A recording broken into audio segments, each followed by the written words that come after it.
ओम शांति। आज 19 सितंबर 2022 के बाबा के अनमोल मधुर महावाक्य सुनेंगे। आज की मुरली है पढ़ाई और ये स्टूडेंट लाइफ। बाबा कहे ये तुम्हारी गॉडली स्टूडेंट लाइफ है, जिसमें तुम पढ़ रहे हो, राजयोग सीख रहे हो और उस एम ऑब्जेक्ट को प्राप्त करते हो। बाबा कहे जिस तरह कोई भी यूनिवर्सिटी में पढ़ने वाला स्टूडेंट इतना जरूर जानता है कि हमें पढ़ाने वाला कौन है और हमारी एम ऑब्जेक्ट, उद्देश्य और प्राप्ति क्या है। बाबा कहे परंतु यहां एक विचित्र बात है कि जब हम राजयोग सीख रहे हैं तो हम कहेंगे हम फिर से राजयोग सीख रहे हैं। उस पढ़ाई में ये नहीं कहते हैं फिर से पढ़ रहे हैं। यहां इसलिए फिर से कहते हैं क्योंकि बाबा कहे तुम ये चक्र को बहुत अच्छे से जानते हो। ये 5000 साल का जो चक्र है, पहले भी हमने यह राजयोग सीखा था, ये पढ़ाई पढ़ी थी, अब फिर से पढ़ रहे हैं। तो बाबा कहे इसमें मूंझने की या गुटखा खाने की बात ही नहीं, लेकिन इस पढ़ाई में जो तैयारी कर रहे हैं वह भी बहुत खुशी से तैयारी करते हैं। तो सुनते हैं बाबा के मधुर महावाक्य। ओम शांति। मीठे बच्चे, तुम फिर से राजयोग सीख रहे हो। तुम्हें भगवान फिर से पढ़ाते हैं। तुम राजाई के लिए यह पढ़ाई पढ़ रहे हो। अपनी एम ऑब्जेक्ट सदा याद रखो। आज की मुरली से प्रश्न है, अभी तुम बच्चे कौन सी तैयारी बहुत खुशी से कर रहे हो? उत्तर है, तुम अपना ये पुराना शरीर छोड़ बाप के पास जाने की तैयारी बहुत खुशी खुशी से कर रहे हो। एक बाप की ही याद में शरीर छूटे, गुटखा न खाना पड़े, ऐसी प्रैक्टिस यहां ही करनी है। तुम्हारी अभी स्टूडेंट लाइफ बेपरवाह लाइफ है, इसलिए गुटखा प्रूफ बनना है। आज की मुरली से पहले गीत बजा है, रात के राही थक मत जाना, सुबह की मंजिल दूर नहीं। ओम शांति। रूहानी बच्चे पढ़ रहे हैं। स्टूडेंट जब पढ़ते हैं तो यह जानते हैं कि हम क्या पढ़ते हैं, पढ़ाने वाले को भी जानते हैं और एम ऑब्जेक्ट, उद्देश्य और प्राप्ति क्या है वह भी अच्छी तरह से जानते हैं। अभी तुम सब जानते हो कि हम मनुष्य से देवता बन रहे हैं। इस समय हम ब्रह्मा मुख वंशावली ब्राह्मण बने हैं। तुम क्या पढ़ते हो? राजयोग। यह भी जानते हो हम फिर से राजयोग सीख रहे हैं और पढ़ने वाले कभी ऐसे नहीं कहेंगे कि हम फिर से पढ़ रहे हैं। यह सिर्फ यहां ही बताया जाता कि हम फिर से राजयोग सीख रहे हैं। बाबा कहे और पढ़ने वाले ऐसे कभी नहीं कहेंगे कि हम फिर से पढ़ रहे हैं।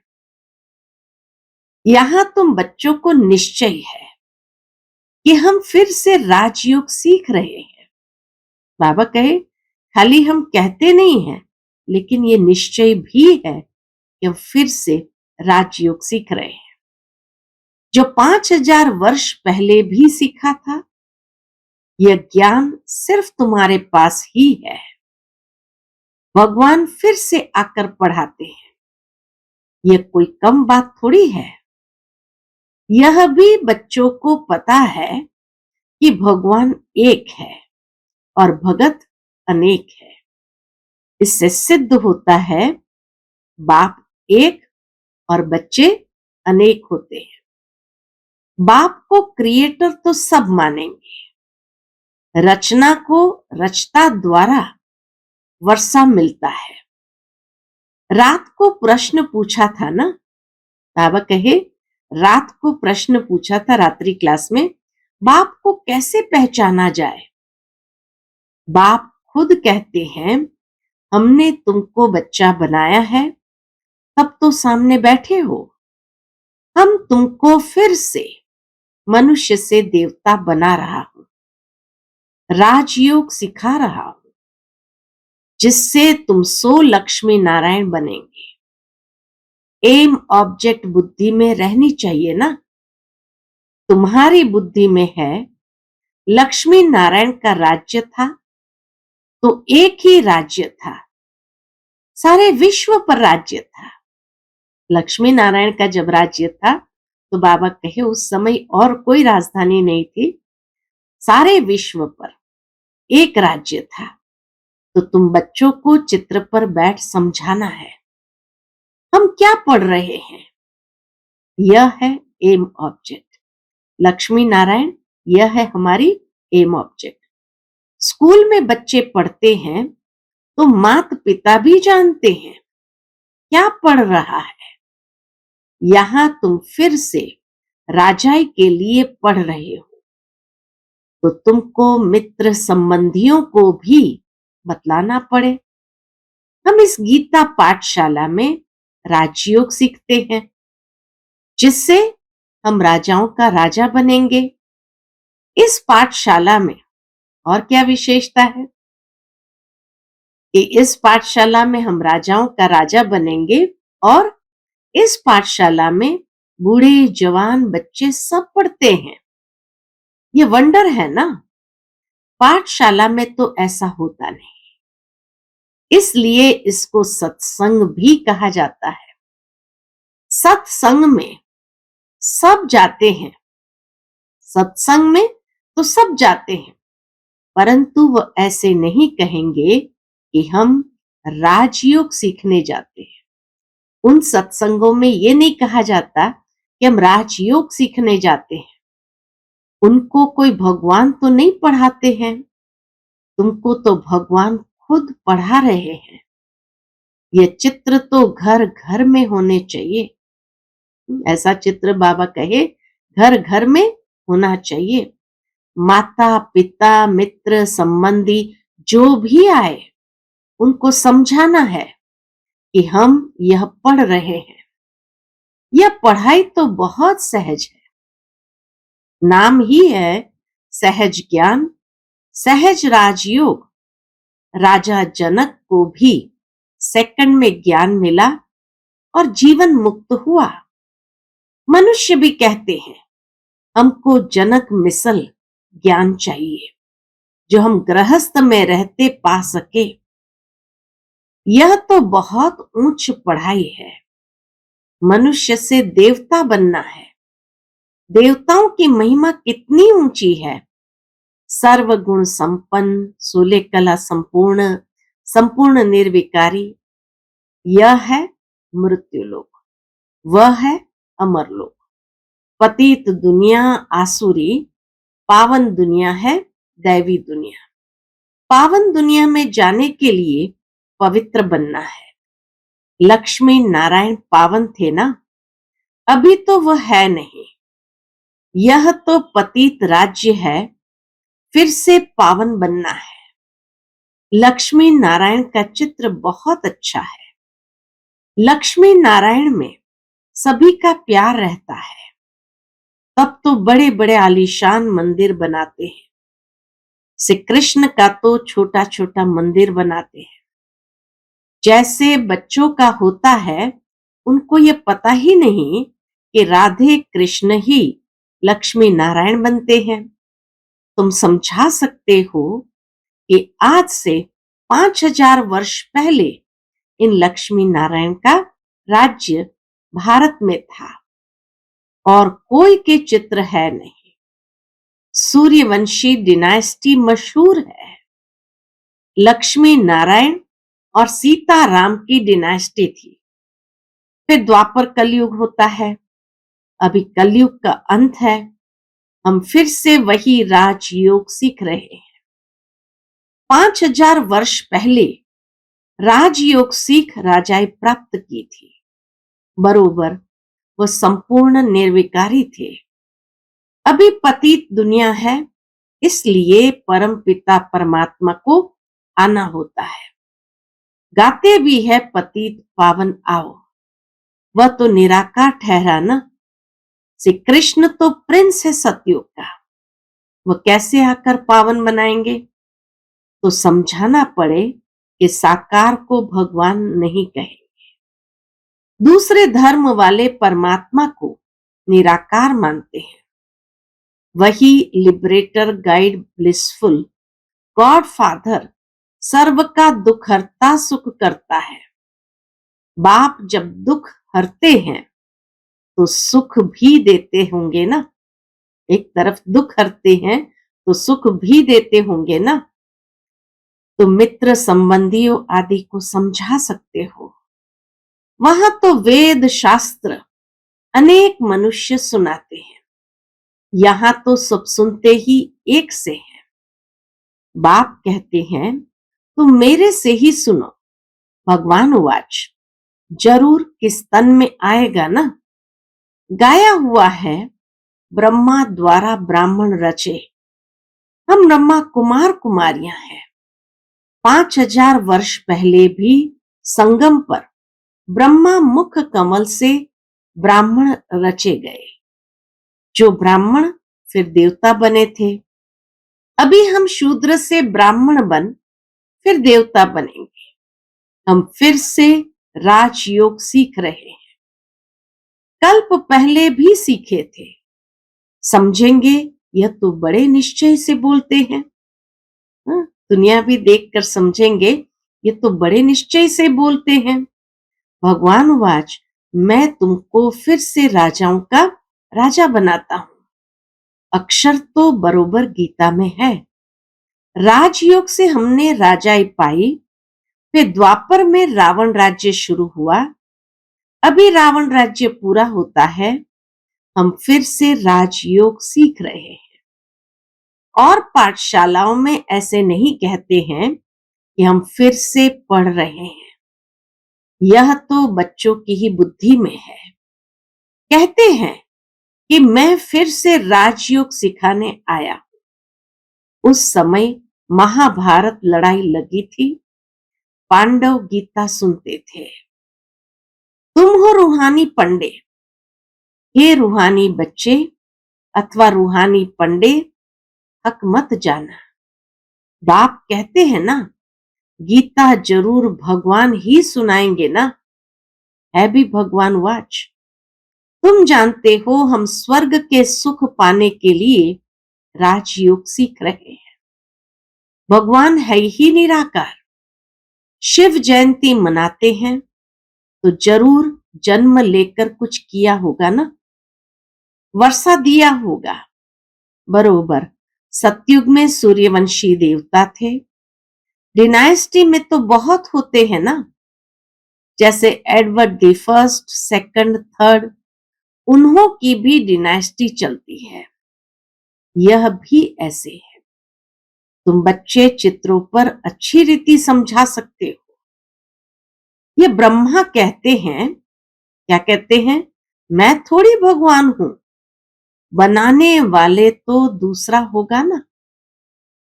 बाबा कहे, साकार बाबा कहे, मैं थोड़ी भगवान हूं, बनाने वाला तो दूसरा होगा ना। मैं कहां से सीखा? अगर हमारा मनुष्य गुरु होता तो गुरु से लाखों करोड़ों सीखने वाले चाहिए। सिर्फ यही सीखा क्या? और सब चेले कहां गए? यहां तो है ही भगवान वाच। उसने यह राज समझाया है। यह चित्र कैसे बैठ निकलवाए हैं। लक्ष्मी नारायण बचपन में राधे कृष्ण थे। गीता का भगवान कहते हैं मैं कल्प कल्प कल्प के संगम युग पर आता हूं। प्रलय की तो बात ही नहीं। तुम भी कहते हो हम फिर से देवता बन रहे हैं। शिव जयंती भी गाई जाती है। लाखों वर्ष तो नहीं हुए, बाप बैठ समझाते हैं, इन शास्त्रों आदि में कोई सार नहीं है। यह पढ़ते पढ़ते तुम्हारी कला उतरती गई है, अभी तो कोई कला नहीं रही है।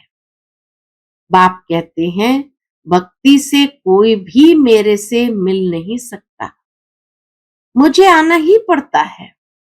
तुम कहते हो भगवान किस न किस रूप में आएगा। श्री कृष्ण तो है ही सतयुग का प्रिंस, शिव तो है निराकार, वह जरूर किस में आया होगा। पतित पावन है तो जरूर कलयुग के अंत में आया होगा। श्री कृष्ण को द्वापर में ले गए हैं, ये तो शोभता नहीं। बाप कहते हैं, मैं आता ही हूं संगम पर। इस बूट, ब्रह्मा बाबा है, शिव बाबा का लॉन्ग बूट, तो बाबा कहे इस बूट में मैं फिट होता हूं। ड्रामा में कोई चेंज नहीं हो सकती।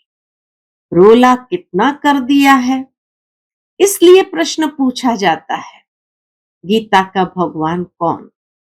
ये बड़ी जरूरी बात है, इसमें सारा रोला है। नरक को पलटने और स्वर्ग बनाने वाला कौन। नरक को पलटने और स्वर्ग बनाने वाला कौन, बाप ही कर सकते हैं। लक्ष्मी नारायण कितने एक्टिव थे। बाप कहते हैं, सिर्फ मुझे याद करो तो इस योग अग्नि से विकर्म विनाश हो जाएंगे। सब तो नहीं समझेंगे, कोई को अच्छा लगता है परंतु पवित्र रहने की हिम्मत नहीं रखते हैं। अभी देवी देवता धर्म का सैपलिंग लग रहा है। जो कल्प पहले ब्राह्मण बने होंगे वही बनेंगे। ये कलम बाप के सिवाय कोई लगा नहीं सकता। देवता धर्म वालों को शूद्र से ब्रह्मा मुख वंशावली ब्राह्मण जरूर बनना पड़ेगा, नहीं तो देवता कैसे बनेंगे। विराट रूप पर समझाना होता है, विराट रूप पर समझाना होता है। चोटी के ऊपर शिव भी दिखाते हैं। उन्होंने शिव को और ब्राह्मण वर्ण को उड़ा दिया है। विराट रूप से शिव को और ब्राह्मण वर्ण को उड़ा दिया है, बाकी देवता क्षत्रिय वैश्य शूद्र दिखा दिए हैं। विराट रूप दिखाते भी विष्णु के रूप में है। यह नॉलेज समझने की है। मनुष्य कैसे 84 जन्मों का चक्र लगाते हैं और कोई यह नॉलेज नहीं जानते हैं। बाप कहते हैं, ये नॉलेज ही प्राय लोप हो जाती है, परंपरा चल न सके। स्वदर्शन चक्र देवताओं को नहीं है, ये तुमको है, परंतु तुम तो संपूर्ण बने नहीं हो, तो निशानी देवताओं को दे दी है। स्वदर्शन चक्र फिराते, कमल पुष्प समान बनते, शंख ध्वनि करते तुम देवता बन जाएंगे। स्वदर्शन चक्र फिराते, कमल पुष्प समान बनते, शंख ध्वनि करते तुम देवता बन जाएंगे। शिव बाबा ब्रह्मा द्वारा विष्णुपुरी स्थापन कर रहे हैं। यह बातें कोई की बुद्धि में नहीं है, भगवान पढ़ाते हैं। हम विश्व के मालिक बनते हैं तो कितना न हर्षित होना चाहिए। Student life is the best. पढ़ाई की लाइफ बेपरवाह अच्छी रहती है। पढ़ाई के समय कोई टेंशन नहीं होता है, पीछे तो जाल में फंस जाते हैं। कितने दुख की जाल है। सतयुग में कोई बात नहीं, खुशी खुशी से शरीर छोड़ते हैं। घुट घुट कर मरना रावण राज्य में होता है। तुम खुशी से तैयारी कर रहे हो कि हम कब बाबा के पास जाएं, बैठे ही इसलिए हैं। पुराना शरीर छोड़ जाए फिर 21 जन्म गुटखा खाने की बात नहीं। इस जन्म में गुटखा बिल्कुल नहीं खाना है। मूंझना नहीं है, अंदर में घुटना नहीं है। पतित से पावन बन रहे हैं, बहुत खुशी में रहना है।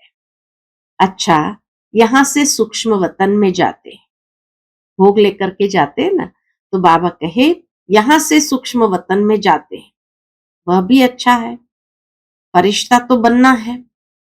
आधा कल्प तो गुटखा खाते आए हैं, अब बाबा के पास जाए, खुशी से तैयारी कर रहे हैं, गुटखा प्रूफ यहाँ बनना है। ऐसे सन्यासी भी बहुत होते हैं जो बैठे बैठे शरीर छोड़ देते हैं, सन्नाटा हो जाता है, समझते हैं हम ब्रह्म में लीन हो जाएंगे। जाते तो कोई नहीं है जब तक बाप न आए। शिव बाबा का भंडारा भरपूर है, कहते हैं ना, जिस भंडारे से खाया वह भंडारा भरपूर, कालकंटक दूर। यहाँ तो अकाले मृत्यु होती रहती है। पतित पावन शिव बाबा के भंडारे में जो आता है वह पावन बन जाता है, इसलिए इसको ब्रह्मा भोजन कहा जाता है। इनकी बड़ी महिमा है। योग भी बड़ा अच्छा चाहिए। योग में रह भोजन बनाओ और खाओ तो तुम्हारी बहुत अच्छी उन्नति होगी। उस भोजन में बहुत ताकत आ जाती है। योग में रह तुम भोजन खाओ तो बहुत ताकत मिलेगी और तंदुरुस्त भी रहेंगे। बाबा खुद कहते हैं कि हम बाबा की याद में बैठे हैं, जैसे कि हम और बाबा खाते हैं। बाबा खुद कहते हैं, ब्रह्मा बाबा अपना अनुभव सुनाते हैं कि हम बाबा की याद में बैठे जैसे हम और बाबा खाते हैं, परंतु फिर भी भूल जाता हूं। एक बाप की याद में ही शरीर छूटे, कोई गुटका नहीं आए, ऐसी प्रैक्टिस करनी चाहिए।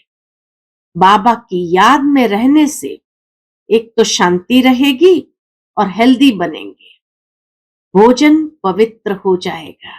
बाबा की याद में खाने से भोजन पवित्र हो जाएगा।